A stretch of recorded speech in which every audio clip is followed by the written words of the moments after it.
Hi, Russ Miller, Off-Grid Creationist here.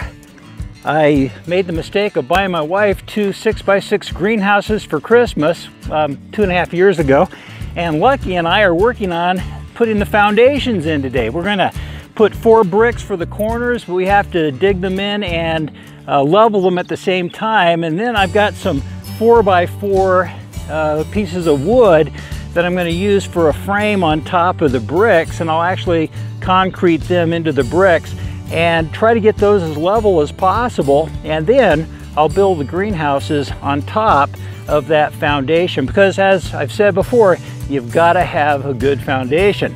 But my friends, the greenhouses and this foundation, that's not what I wanted to talk about.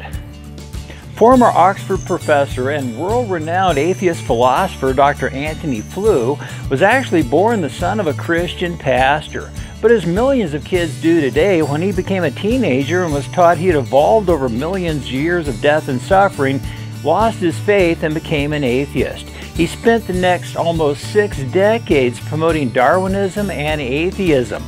Then he finally announced to the world that the complexity and extreme design throughout the universe, from the DNA in a bacteria cell to the extreme complexity of a distant star galaxy, had convinced him that there had to be an extreme source of intelligence behind everything in the universe. In other words, there had to be a creator God.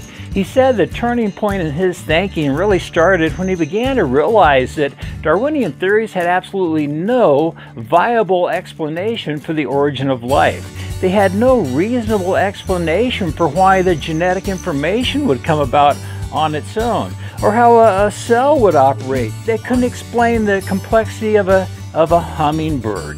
He said the Darwinian theories offered no rational explanation for why creatures would have come about on their own and then been able to reproduce themselves, and on the problems continued.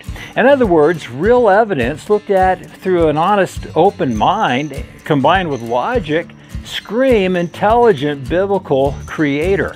Real science is a believer's best friend. Now, unfortunately, to my knowledge, Dr. Flew never accepted Jesus Christ as his personal Lord and Savior, but he knew there was a creator behind the universe.